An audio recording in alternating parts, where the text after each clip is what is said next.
Don't be a lemon. Be a rosebud. Behold the power of magnetism. What would your finishing maneuver be called? The circumcision. Follow the process. Hello everyone and welcome to Let's Talk More Wrestling Podcast, the wrestling podcast where we review more often than not pay-per-views, which is what we normally do. I think it's become a regular thing now. Yes, it is. And thank you guys for joining on the show. My name, as always, is Turbo Tony. I am sitting alongside Matt Marsander. We're still in each other's great graces. That's it. That's the way around. Still close. Yeah, that's it. It happens that the holiday managed to fall over the holiday. The pay-per-view. Fall into our holiday. Yeah, exactly. So we're giving you a pay-per-view review. Both of us have watched. Obviously, it would be a bad review if neither of us have watched it. Yeah. We're reviewing Night of Champions. What do you think? I don't know. The end, guys. No, it's fine.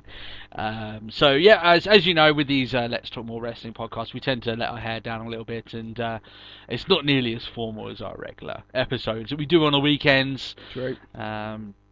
So we're just going to basically review the entire show, match for match, as best we can, give you our thoughts on the pay-per-view. And just leading into the pay-per-view, myself and Matt had basically said that these 4 weeks have probably been, if you were to count it, the worst 4 weeks building up to a pay-per-view that we've seen in a long Definitely, time. yeah. So, interested to see how the pay-per-view would go, considering such a bad build-up towards it. Especially some of the matches on the card where it's like, why is this match even happening? Yeah, it literally happened like a couple of weeks ago, tops, that this stuff started. So yeah, Night of Champions. Mm-hmm. 2014. This is one of their more regular, pay-per-views that they go through now. It's now become one of their mainstays, shall we say? And it's it's a pay-per-view that's got a bit of a mixed, history in terms of quality. Some have been good, some have been not so good. It's safe to say. Yeah. Was the Night of Champions like the birth of the Championship Scramble match? I don't know. I think they. No. I can't even remember where the first one of that took part. I know like Jeff Hardy and stuff like that. We're talking about that long ago. Yeah. But still. So we're going through the matches here. We don't know what was on the pre-show. In fact, I don't even think there was a match on the pre-show. Oh, you had the Peep Show. Yeah, but that wasn't a match. Anything along those lines. In terms of Unforgiven 2008. Unforgiven 2008, that's when the we were wrong. So 6 years ago now, we're talking about that. And Unforgiven isn't exactly pay-per-view used nowadays anyway. So, the match opened up with the tag team title match. Yes. This is the match between Goldust and Stardust and the Usos. The Usos having a title run lasting from before WrestleMania. Yeah, they won it on a random Raw, which we did particularly like, but still. And this marked the end of their reign. That's it. Yeah, a very good reign, I might add. In fact, definitely, and on a very strong match as well. Yeah. We've always said, leading up to this match, that we could tell that they had a really high quality match in them, but it seemed like they were saving it for the title match at the pay-per-view. And luckily, we were vindicated in that front because this was a very, very good match. One thing I really liked about this match and the crowd that were there were certain points in this match where there were certain big spots where the crowd were almost like they were congratulating, they were clapping their hands. Yeah, it reminded me a lot of the days of old, sort of just like. Well, not even that's how Japanese crowds act. They are very for spots. Yeah. Yeah, in regards to that. So I see. I mean, there was that Power Slam spot that was outside of the ring that was really good, where it was like Jay, rather than going for Goldust, the legal man went for Stardust, ran a Goldust just to receive that Power Slam. It was just crisp. Yeah, he does that. It's crisp as Randy Orton does. It's just very quick. Few points of this here is that Goldust debuted face paint, face paint for this, which looks amazing. New attire. If you can Google it now. It was awesome. And I hope this isn't a one-time use thing. I hope he goes and uses this going forward because it looked very, very good. Yeah, he definitely worked on a sort of very dark heelish persona. Yes, and he's eating that heel persona up anyway. Oh yeah. Since it all started up. So a great match. This really was, and the Usos have a good thing about them, good like a mainstay of them having their big matches, where when it gets to the end, you kind of can't tell who's going to win, and that's Especially matches it was in that was. mix-up because they had that really fast-paced spot fest for the finish, and it was just clean, and it was just like bam, bam, bam, and then of course the greatest, most devastating move in history. Yeah, the roll-up pin. It's even destroyed the mighty tag team reign of the Usos. The roll-up pin, just devastating. But yes, new tag team champions, and we've said all along that even though we've liked the Usos title run, we thought it should have ended maybe a month or two ago. So now it's ended here. We've got no complaints. I've got no complaints. I had no complaints that it didn't end a few months back. Yeah, it's not been a huge issue. And this now, this breathes a bit more life into Gold and Stardust as being the big team. They've got their cosmic keys, which the commentary would not shut up about. But I'm sort of hoping we're going to get some really bizarre promos coming up soon. Yeah. I mean, when you look back to all the promos that they had before, and we said that we were disliking when them, you were getting sick of them. I was getting sick of them. It's because they weren't in the ring. It was the same thing week in, week out. Now at least they're relevant. Well, I'm kind of hoping that now that another team holds the titles, and there's currently, other than the Usos getting their rematch clause, what's next in a tag team to chat? Yeah. And hopefully this will be the start of new tag teams. Yeah. Well, I don't want Slater Gator. No. I think they're pretty low down on the list. They're not even like a mid-card tag team. They're just, we need someone to lose to a rabbit. Yeah. This is not the time for the Matadors to shine, shall we say? It's not. We're not going there. But the Ascension. It matters how they come in, isn't it? They're a heel team going as a heel team, probably not the best. Unless they come in as, I'm not completely ruling out that they could come in as a face, but we'll see. Some NXT stars have been scooting around, so why not? Yeah, Sami Zayn as the fucking bunny. Victor? Yeah, well. Yeah. We'll talk about the injury story which we missed on the episode. We'll talk about that later on because So Ziggler here had a backstage promo. I'm not going to go through all the backstage promos, but the reason I brought this up is because I don't know if anyone noticed, but WWE had a certain sponsor for this event. I can't seem to think who it was. Yeah. Right. I'm pretty sure they've sponsored it before. Was it Pepsi? Pepsi, I think. No. Coca-Cola. Fanta. Yeah, it must have been. Yeah. Diet Mountain Dew. Yes. Everywhere. They must have thrown a bucket load of cash. Yeah. Diet Dew at Vince, push our drinks. The sponsorship was everywhere. It was on at the beginning of the show. It was in the show transitions. Halfway through the show, they did their usual "It's my Dale Cole." Yeah, ridiculous. They had it all plastered all over the commentary, and Ziggler and R-Truth came in, and R Ziggler comes out, and they basically got their bottles perfectly facing the camera, so you can see both of the thing. Oh yeah, it's shameless. Crazy. It's just like, do you feel proud for this? Do you feel good about this? Diet Mountain Dew? I imagine Vince probably does in his bucket of cash somewhere. Sitting in a bath of Diet Mountain Dew. Yeah. That's the only reason we talk about the promos, because they placed it so perfectly. It was just goodness, but it's just shameful. So this leads to the United States title match. US title matches are rare. Let's just say that they're rare. Good ones are even rarer. That is true. So when we were saying here that Cesaro and Sheamus could have been a show stealer, that might shock you, and it was a show stealer in the sense of match quality. It was fantastic. Some people actually preferring this over the main event, and I've got no qualms with people taking that stance. I really don't. Want to go with it. A really fun, competitive, physical match. Brutal for physical matches in the way that goes. I mean, we don't get... this was a really good chance for, two powerhouses to go at it. Yeah. If that sort of makes sense. I mean, we've had powerhouse matches, but this was sort of brawler, power brawler sort of thing. And it was just, and it was very two-sided almost the entire... Well, there was a few moments where it's just Cesaro's just pissing on Sheamus the whole way through. But... Yeah. It was a good match. I like how ebbed and flowed, went backwards and forwards.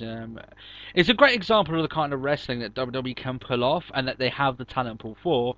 All it needs is a little bit of trust, a little bit of time, and they can give you a really high quality. I mean, I just remember there was that moment. Who was on the Cesaro was on the top rope, and that sort of two-arm throw, sort of just off the top, was quite nice. There's only one thing about that match that I noticed. Was the ref actually taller than the top rope? He was very there was wasn't that he? moment where it's just like stood between the pair of them. It's like, shit. Just doesn't look like he's got any strength to like keep up his own That's weight. it. You've got to pull, like, they're in the corner. What are you going to do? Shout at them, because I can't pull them. Oh. He did look small, especially with the hanging up the belt up before the match. It just seemed like the belt was just twice as big as his head. But there we go. So, like, the reason I like matches like these, and the quality of the matches like these, is that, yes, Cesaro's had a bad time. Cesaro didn't win this match. He didn't win the belt. Yeah. I think that the match still does something for him because of how good the match was, even though he lost. Yeah. I mean, that's it. I'm not even annoyed that Sheamus won. Because it was a fought win. Yeah. It wasn't like a bit of a namby-pamby match. It was a solid win. Yeah, that's it. I mean, now, even though I say that, though, considering WWE's track record of how they're booking Cesaro, don't get your hopes too far up, guys. Tazaro. Huh? Tazaro. Tazaro. I saw the picture. I saw the pictures like Tazaro. And I was like, he's in red and the black cloth. And why WWE? You get yourself sued. You may as well just give him the beep entrance now. He's already got the ambulance siren. Jesus That's Christ. it. There we go. But yeah, the best US title match I've seen in a very long time. But yeah, I can't think of it. It doesn't really have much competition, does it? Really, like it. As of late, no. But well worth out of your way to watch. If I had to tell you you're going to be watching one match of the show that you'd be, I'd almost guarantee 100% that you would like it. Would probably be this one. So yeah, or the tag match. Yeah, but I think this one has more to it than tag. The tag match itself was excellent. Yeah. I just think this was had a little bit more to it. That's just my opinion. Anyway. Yeah. The Intercontinental title match. So you think those two excellent matches? Can the show continue going on? The show itself was good. This match, however, it could have been good, but it looks like no one gave a shit. Okay. Yeah, the match itself was. It was a solid enough match. I mean, Miz did quite well to in the opening with there was a lot of fast sequences until it's like duck, weave, sort of bump out of the way. Yeah. Not the money maker. I think the thing that pissed me off the most about this match was actually Sandow. No, the thing that I can tell you exactly what annoyed me about this match. Why the hell do I have to care that Florida Georgia Line are on commentary? Yeah. And why do I want to spend 95% of the match looking at them and hearing from them? That's it. What do you think? I don't care. Like, I personally don't care. It's just like, there's Florida Georgia Line's like, well, we're here because we're country singers and we're going to be a tribute to the troops. And it's like, great, that's an event that I don't get. Yeah, that's it. Now you've told us this big announcement. Can you please fuck off so we can watch the show? It's like, and so many other great people have been a tribute to the troops, and you're not them. Yeah. Fuck off. It was frustrating here. It's like I can't even give that much hate to this band, Florida Georgia Line, who I don't know, by the way. Apparently, according to WWE, are one of the hottest songs. Either they are, and I just don't know, or WWE are. I'm so out of sync of everything. I'm just like completely off on another end of the scale of what is rock. Yeah. But not even their country. We don't care for country outside of the US. Yeah. Yeah. It was painful. Like it was quite. It's quite frustrating because it feels like I'm having my intelligence insulted when the commentary are trying to still tell us and explain also to these bands, guys, that our Ziggler and Dolph Ziggler, that apparently they're body doubles. Yeah, are identical. And, and the differences between Sandow and The Miz, and it's like, really? Do you really think they were that stupid? They've been referencing the fact that it's like, oh, you can tell the difference between Sandow and The Miz, because one of them has a beard, you could spot it a mile away, but you can't spot the fact that truth is black. It's just like, oh my good God, it is painful. So... It was evident, like, the whole thing that annoys us about this match, it was evident that WWE really didn't care what was happening in the ring. Yeah. All their attention were on their celebs, no matter how important they are, that was sitting next to them.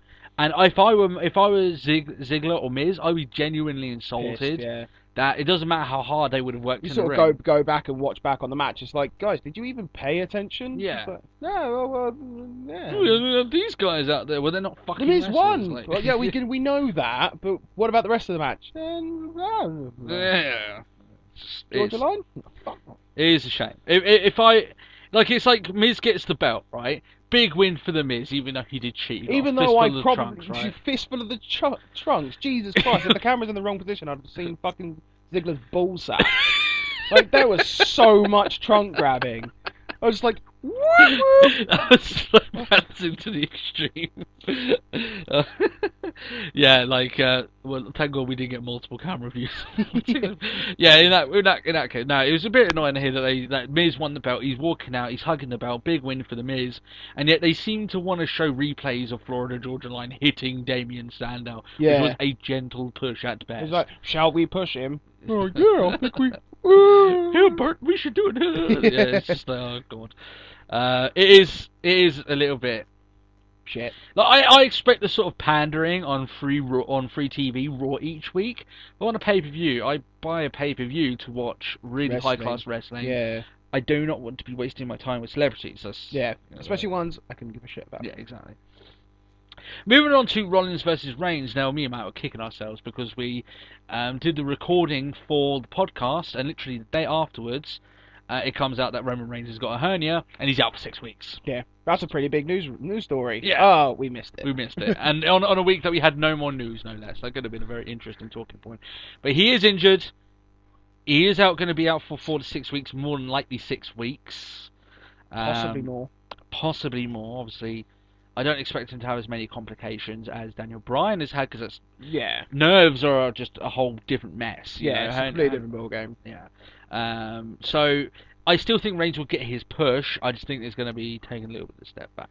You've got to think that the majority, position. If they have him planned to have the big match at WrestleMania, then the first 2 months of that really aren't that important anyway. Yeah. You could still cut that off and still have a really good build up to Mania. So people stop panicking. Loads of people. People are just like worried about this whole thing. It's like, well, if it's going to be like 4 to 6 weeks, why don't you just like stall Reigns, and then he makes the big Rumble return? Yeah. And at that point, people are like, Reigns can't wrestle. Well, you just got 3 months, stick him in developmental. They're just like. Bam! Even though I don't think he needs it, I don't think he needs it. Yeah. But I mean, you would then get yourself that massive Rumble return as well. Yeah. Yeah. And the big pop. The thing is, does that coincide with Bryan coming back and him getting the big return? You can't have two at the same time. That's the issue. Yeah. I guess you could. It's just that you want to space them out. They're two big returns. You don't want to waste them on the same night. But it does open the door. And talking of guy opening up the door. Opening a taxi door. Yeah, taxi door, yeah. Nice segue, man. Jesus, you're picking up your game. Bam. I thought, before we get into actually what happened here, so I thought Rollins here was as good of a heel as he's ever been. Definitely. On this night. I was like, and if it's like he should have been a man and came down anyway. Yeah. It's like, oh, I loved it. The way he continued the promo going on, that he was like, okay, I'll give him an extra 10 seconds, and he's That's it. We'll count the forfeit. Like he's not not here. Like, I don't care. Yeah. I still want the W in the box. Yeah, still want my hand raised. That's classic heel stuff. It was good. He was getting him some good heat here, and I did enjoy him being a dick, essentially. Which is good. Long and short of it. He issues the open challenge, and then, as we say, Dean Ambrose decides he's going to make his return. He's obviously been off filming a movie. Mm-hmm. Kayfabe, he's been obviously had his head stamped in, so that's what's wrote him off. And their brawl is, got the crowd all everywhere. Yeah. It was everywhere, and everyone loved it. Yeah, the crowd are eating this up. They really were, and it just shows you that Ambrose is very over. Like there's no denying Ambrose being over. The thing I hated about the whole thing, it went everywhere, and I loved it. And it went into the crowd, and it went across the ramps, and all things like that. The thing I really annoyed was like, I'm issuing an open challenge. Dean Ambrose is here. Stop him. Yeah, it's an open challenge. Yeah, stop him. Yeah. A little bit nonsensical. Fuck you, authority. Yeah. I mean, technically, Ambrose is still on contract. Like, he's just because he was injured for a while doesn't mean that's it. Just because he turned up in a taxi rather than sort of turned up 4 hours ago with everyone else. Yeah. But this obviously opens up for the Hell in a Cell match we were talking about last month, and if there's anything close to a blood feud at the moment, it is Ambrose and Rollins. So give them the cell. What better place to set it? Yeah, this is a match that should be in a cell. Yeah, definitely. And I find it quite odd that this whole event had like, I know it's like all championship matches, but I was still thinking like, I kind of want a stipulation. I kind of feel that this is missing a stipulation somewhere. Like there's a triple threat match, but it's like, I feel like a stipulation is needed. Yeah, well, just to add it up a little bit. Yeah. I would agree. I just think that the show overall was pretty decent. Yeah, without. We take what we can get, considering what we were It could have ended up being too much. Yeah, exactly. So yeah, awesome stuff. And I do think that the reason I kind of like this, and I feel bad for Reigns, obviously, is I do feel as if like they were kind of taking the gloss off of the big payoff with Rollins by giving it to Reigns. Now Reigns is out of the picture entirely. It's going to be all Ambrose, and Ambrose will get that payoff guaranteed. And I think that'll be perfect for him going forward. So that's great. Rusev against Henry. Yeah, the match was a bit of a stinker, but I did like the build-up. I have to say, I like the build-up. Well, like the promo out of the back with Big Show and Henry, sort of like. Didn't like that as much. Lillian Garcia singing the national anthem beforehand. Getting all I thought patriotic and all bits like that. Yeah. Henry's reaction to it, like he cried. You see, he was like bawling his sobbing, eyes out. But it made it feel as if like it just insinuated just how much of a thing that Henry had to win. How much it was for. So I like that. And Lilian Garcia, she showed just how good she could sing that anthem. JoJo and Total Divas will be waiting for a very, very long time before she's ever ready. Is she in Total Divas? JoJo's in Total Divas, yeah. She's still in Total. She still is, and she was on NXT. And she's she the does NXT all announcer. Singing and shit like that. Yeah. But yeah, she's not replacing Lily Garcia for decades, I would say. So yeah, the build up to it was good. The match Stank. Yeah, it was not. It was not a good match. It wasn't nearly as good as the Rusev Swagger match, but I still think it did something good for Rusev. I do believe that. It was definitely that sort of moment where it started off as like you had Rusev in like as the underdog to everything. Yeah. Because he was getting dominated until it came to the point where it's like, they steal steps, bang, yeah, done, and that's it. The match changed direction. That's it. Yeah, and it was pretty much all Rusev from there on out. Yeah, bar a few rallies, it was pretty much Rusev dominating from and there. the weakest, world's strongest slam ever. Yeah, it's like I got him, fall over. I mean, like as we said before, Henry's the right guy to face him now, but the payoff was never meant for Henry. It's meant for one of their other stars. So that's completely fine. I think this match did what it needed to do. Yeah. It wasn't highly entertaining, but you know what? It didn't last that long either. Sure. I think that's fine. So it served its purpose. It served its purpose. So ending the long run of non-title matches in the middle of this show, on Night of Champions, no less, was Jericho Orton. Yep. Here's the thing. This match, in terms of technique, in terms of flow, in terms of how crisp it was, fault it. You cannot fault it. The problem I have with it is that because the build up to it and the random nature of the match itself, it made it very hard for me to be actively involved in. I didn't really care who won or lost the match. Yeah, that's my main issue. I've got no one to back. Yeah, to me, they're kind of just relying on the fact, please Jericho, you always cheer Jericho. Yeah. Well, but why should I? Yeah. Well, don't ask why you should. It's Jericho. Cheer Jericho. It's not even that though. It's like. What's the outcome? Where does this go for after this match? Like, does anyone who wins the match get something? It's a little bit random. It's a little bit. It's like there's a little bit of feud. It's like I don't get handed everything, and then suddenly they have a pay-per-view match. It's just a bit odd. I did like I said, the match itself though was good. I just think though, unfortunately, it is also very, very missable because it doesn't lead anywhere. Yeah, it served no purpose. Exactly. So, that's our great issue. match failed by storytelling. Yes, exactly. Well, failed by build-up. As a storytelling match, it was good. Yeah, like I said, in terms of technique and everything, the match was alright. It's very, very serviceable, even pay-per-view quality. So, but I'm not invested. Yeah, that's the issue. That's it. Divas Championship triple threat matches. I mean, they showed the pictures. Now I haven't explained this, but before each of the title matches, they've been showing like pictures of all the former champions of that thing, and they showed on here pictures of all the former women's champions like Fabulous Moolah, Mae Young, Trish, Lita. Yep. They're all women's champions. They're not Divas champions. It's quite funny that none of them have held the butterfly belt. Yeah, it's a little bit like you're banking on the history and prestige of a belt that they've actually taken out of rotation. Yeah, that's it. It is a little bit frustrating. It's almost like the IC title. It's like, and look at these former champions. It's like the cruiser belt. Yeah, yeah. So it is a shame because that belt, the women's belt, has a lot of prestige on it. That rivals even some of the other belts that they have. I just don't. It probably is older than the US belt. Yeah. So It's got a lot of history and prestige to it. I'm still. It goes back to that. I don't know why they chose to go with the Divas belt instead of the women's belt. I guess because they want to brand them as divas, but it suffers. The term we've sort of mentioned this before. The term divas just crippled it anyway. Yeah, that's it. During this match, King drops his classic joke about Paige and Sheamus having pale skin. That part of his joke book must have been used so much you can barely read the writing of it. You know, one thing I actually really liked about this was the build-up of that Paige promo. That Paige promo was pretty good. Very good. Strong. Showed what she can do if put in a like a video situation. package. And stuff like that. I think I liked it was that sort of proper, just like it's all dark, but the sort of like the face lit sort of thing. Yeah, it was really good. It was good stuff. I remember watching a promo of Paige when she first got into NXT, and it was almost, obviously not as clean and crisp as this, but it was very similar and it was very engaging. Like you wanted to see what she was going to say next. And, so yeah, it reminded me a lot of that, and good, as you say, good stuff. A really good video build-up. Yeah. This match is probably the best match that Nikki Bella has been involved in. This match didn't suck. It didn't suck. For it was very, very match. good. I know. I was right. halfway through it, and I was like, I'm enjoying this match. Even the Nikki Bella bits, even though they're a little bit shaky, and she wasn't as confident as the other two.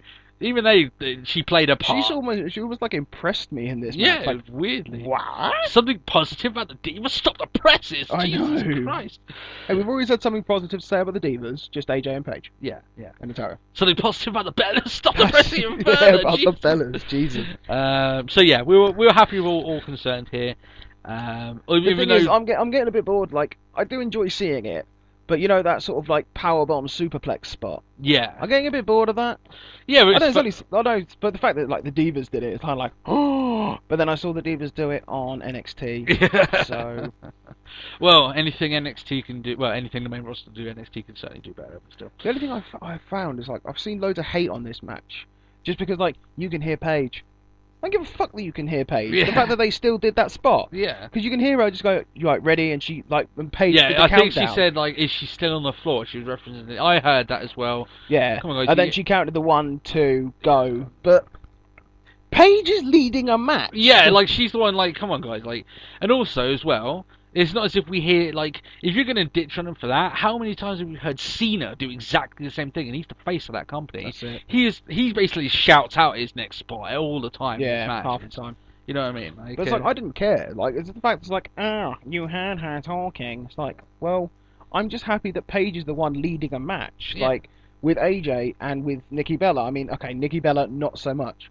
But she's still done more time in the company. Yeah. Like, both AJ and Nikki are technically vets to Paige. Yeah. Yeah, Paige led the match. Yeah, and you know what? At times as well, maybe then they shouldn't have had the camera so far close. You know, maybe Paige does need to tone it down how much she shouts about, as you say. Like I said, I don't see it as that much of an issue when you've got people so many far rungs above the ladder as her to the very top, and have still been heard. Yeah, and this John Cena, you can hear him every week doing this spot. So come on, guys, like. Yeah, I mean, there's a YouTube channel where they're like going on about like how we can hear. Is it on I think it's on Botchamania. Yeah, like they do it as like a little extra segment. It's literally like, just what Cena says this week because he's so. Well, it's not Cena says it, but it's just generally just like in what you can hear in the ring, and it's just like, and Cena does come up quite a few times. Yeah, he comes up all the time in it because he doesn't, like as we say, he likes to shout out a lot of his stuff. Same with Big Show does it a lot as well. He shouts out all of his spots. So. Yeah, but I don't think Big Show has an inside voice. Yeah. When you're 7 foot, like I think everything sounds booming. Yeah, that's it. AJ wins the belt after a pretty decent finish, I have to say. A nice finish where basically she wraps in the her submission move, the Black Widow. Yep. Paige does reverse it, but reverses it straight back into the yeah. Black It's like, Widow. oh, you think you've got it? Nope. Yeah. And it locked in again, but this time the leg was locked and it was like really synced in. Yeah. It was a really nice story told way to end the match. And while I'm a little bit confused at AJ getting the belt back again, because it seems like they're playing hot potato with that belt a little bit, like it's going back to Paige, going back to AJ, going back to Paige, going back to AJ. I'd rather see it as long as it stays with those two. Yeah, as long as it didn't go to Nikki Bella. That's it. If Nikki Bella won the belt, I'd actually just like, right, giving up. So yeah, it's hopefully they settle on it a little bit. Because you got to think of the amount of title changes they've had with that belt over the last couple of Throw Emma months. in the mix. Throw Emma into the mix. I don't think they will, but still. Fantasy booking. There we are. WWE title match, the main event. Mm-hmm. The rematch from SummerSlam, Cena against Lesnar for the title. Immediately, this match felt like a match of proper caliber. It really did feel like a real big main event match. As most on this of one, Cena's commentary matches were actually on form for this match as well. Yeah, it Like seemed I like noticed it. It's just like, especially Michael Cole when they're going on about like how Lesnar's like, you know, oh, just one quick step and already he's back on the offensive. Yeah. He's got Cena in the corner and all things like that. And sort of just building up. It's just like he's just lethal. Just anything, like Lesnar can just take it. yeah. And it's just, and he took a. I wouldn't say Lesnar took a beating in this, but he did take 4 AAs. Yeah. They got to a point in this match where it definitely seemed like Cena was going to win it going forward, and it was a different match to the one at SummerSlam, and right. We don't want to watch the same matches we saw at SummerSlam. I wasn't too keen on the statistics that they had on the last one. It's like, SummerSlam, it was a 16-minute match. 11 minutes of that, Cena was on the floor. Yeah. He only got 4 punches in. He took 7 knees to the ribs. You see, the reason I was like, it's a bit unnecessary, but it's kind of like, he really did get his ass kicked, didn't he? The reason I like that is because that leans more towards a sporting sort of analytical look at it, and the more they do it, Like the more legitimate it makes the fight feel. seem. Yeah. It's almost the same as sort of like doing up the whole their weight, their height, their weight. Yeah, sort of the tail of side the to tape. side. Yeah. That you always used to do before the big matches, and they ditched it. I'd like for them to do that, almost like UFC. Before these two guys come out in UFC, you have a little video of them looking at sideways at each other, and then the same with boxing, and then you've got their stats, titles they've won in their career, memorable moments. They could do that in all the big main event. Like, make it feel like a big thing. Again. Especially if you want to give we want Lesnar to give the big fight feel sort of thing. Yeah. Go with a big fight vibe. Yeah, why not copy some of the stuff from like the UFC or like boxing and stuff? And if you're going for the air of legitimacy, then do that. So yeah, it's not like these wrestling's never done that before. Yeah, it's not unfamiliar territory. So yeah, it was a much more competitive match.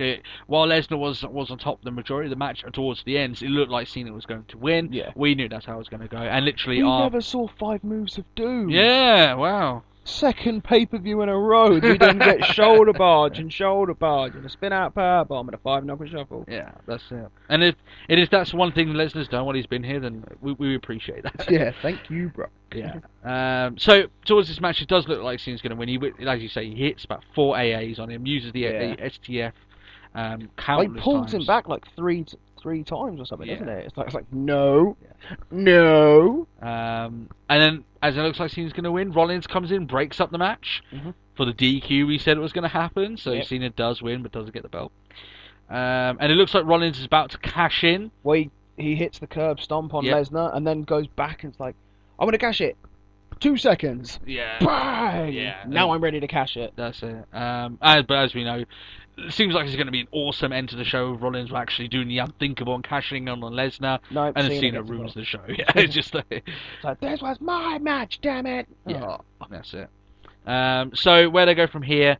Hell in a Cell. Probably Hell in a Cell. More than likely, maybe a Cena Lesnar match again. Looks like they're going for here because it was a fuck finish. I think it's going to be another one of their matches, because whilst it was technically the rematch, it was fucked over. Yeah, it was like a no contest. Cena still technically won. So, and when you get a win over the champion, then you deserve a title match afterwards. That's the way that it works. Even though WWE logic, they like to take it as gospel some weeks and not as gospel other weeks, but still, that's where I see it going anyway. That's it. Rollins will continue to be teasing his cash in, but he won't actually do it against Lesnar. I believe anyway. Although he might do. We don't know. I don't think so. Him doing that against Lesnar brings up more of the air. I mean, it was almost like it was written off that Rollins wasn't going to cash in against Lesnar. This now brings in a little bit more. Well, actually, maybe he might. Maybe he will. I mean, it's sort of like one of those things that's sort of like, well, power against power, but sometimes power against speed can be quite good. A Rollins-Lesnar match could be very entertaining. I could enjoy But it's not like Rollins won't take a bump. Yeah, jeez, yeah. Can you imagine the bumps that he would take for Brock Lesnar? Jesus Christ. I'd love to see him take an F5. Yeah, there's so many moves you want him to take. He could sell a German suplex. Can you imagine Lesnar trying to do one of his Germans on Rollins and flipping him like as Rollins lands on his feet? Yeah. Oh, good stuff. Pretty much out of the ring. Yeah. It won't happen. We're not going to see Rollins against Lesnar in a full-on one-on-one without cashing in sort of thing. But we'll go from there. So that's the show as a whole. I thought it was a very strong pay-per-view. I enjoyed it. Very buyable pay-per-view. I would have happily. I wouldn't have demanded refunds for this pay-per-view. Yeah. I'd have I paid my money well. Yeah. Exactly. And while the end of the match was a bit of a fuck finish, I think the match itself was good enough. I still enjoyed it. I actually quite like the fuck finish. Me, not so much. But if they're getting one more match at the rivalry, I can tell why they did it. Yeah, like we'll get a Hell in a Cell match. So I'm sort of thinking like we'll definitely have that'll probably be an actual Hell in a Cell match. Yeah. I don't know if they'll take that. Maybe. We'll see how it goes. I don't think it needs to be a Hell in a Cell stipulation. What, the Cena? It will be a Hell in a Cell match. I know it will be, but I don't think it needs to be. I think because they've had two normal Singles. matches. Yeah, it adds decided something to the to stipulation. it. Yeah. And you know, Cena and Lesnar in a cage match, in a Hell in a Cell match, that could be very, very good. Could be good, yeah. While I am a little bit over, I kind of want to see Lesnar move on to other stuff. That's probably. Kind of want to see him feud with other people, but I don't know. We'll see because obviously it's not like Lesnar turns up every week. Yes, that's it. Yeah. I think we'll find out. We'll find out through Cena. Yeah, what's going to happen next? And then we'll have Heyman turn up and laugh at it, do the usual shit. Yeah, that's it. Shit. Yeah. Come back and deliver us more gold. Audio gold, which we do enjoy giving ourselves a bit of audio gold. But yeah, I give this show a thumbs up. Honestly, if you're on the fence about buying it or not, I would say yes. There are plenty of good matches for you to watch on this show, and there isn't any moment. A Divas match that didn't suck.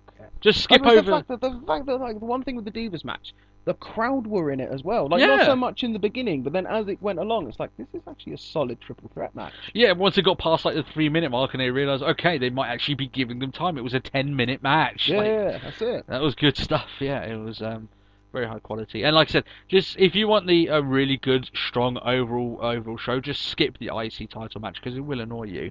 But because the rest you'll of it's want all to have gold. watched the match, but it's like, no, look at Florida Georgia Line. Look at these country boys. That's the only bit I shook my head on. They would have had an overly one of the strongest pay-per-views they've had in a very long time. If that hadn't happened, I mean, like, I didn't see the point of it because they could have just simply gone tribute of the troops. Florida Georgia Line will be there as like a little video promo. Yeah, or like a backstage thing where it's over in 2 seconds and we don't have to care about it. Like Renee Young or whatever. Yeah. Like, well, no, she was on the panel, but like Byron Saxton, just like, welcome our guest to this time, Florida multi-award winning Grammy, blah blah blah. Yeah. And it's like, oh, I hear you're going to be here. It's like, yeah, that's it. Yeah. Cool. That's it. Just for some reason they thought, oh, we got them on the show. Let's try them out. Make like a good 15 minutes of the show all about those guys. Yeah. Wasn't entertaining to me. At the expense of a belt. Yeah, exactly. Do you really think that back in the days when you had the Ultimate Warrior defending that belt, or you had Chris Jericho defending that belt back in days when that belt meant nothing, do you really think they would waste time? I mean, back when that belt meant something. Meant something, yeah. Back when that belt meant nothing. Oh yeah, what? sorry. Yeah. Do you really think they would have pulled this shit? No, they would not have done. So yeah, thumbs up for this pay-per-view. We did enjoy it. Night of Champions 2014, very good. In fact, they actually got their pay-per-views, especially since Lesnar started being involved, have been very, very watchable. So, like, SummerSlam was good. The one thing I actually find really disappointing is the fact that in advance of Night of Champions, apparently some tickets were going for dirt cheap, so they hadn't sold out. I think that's... Like, you are fools. Yeah, you are idiots, because this was a good pay-per-view. I see, right now, considering they would have watched the last 4 weeks of Raws and thinking this show is probably going to suck. Like, they did not do a good job of building this pay-per-view up at all. But still, I mean, if it's going dirt cheap for a pay-per-view, I would have bought it. Yeah, it was almost like a thanks for dealing with our shit. Now we're actually going to like pay you back for it. And you notice that after any of the NXT specials they've done, the main roster pay-per-views have always been at very least good. Yeah, because it's a file up under their Because it's almost like we can't let them be better than us. Exactly. Saying that, I still need to watch the main event for TakeOver. So behind. Yeah. We hope you guys did enjoy this review of Night of Champions 2014. We will be back this weekend to review Raw and give our thoughts on where things will be going on.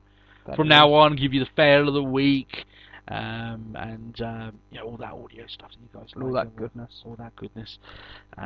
So Raw, we'll review Raw and may give us, I think it'll either be a Superstar Spotlight. It'll be something along those lines. Extra stuff for you guys to enjoy. But for that, if you did enjoy the podcast, we appreciate you subscribe. Catch our regular show, which is on the weekends, and you can catch a segment breakdown of Raw everything along those lines. And if you did, if you already are subscribed, then thank you for joining along the ride. Thank you for all the support. We're gaining new subscribers every single day because of how much you guys are supporting us. And apart from that, we'll catch you guys then at the weekend. Never mind. I will catch you soon. Yeah, bye.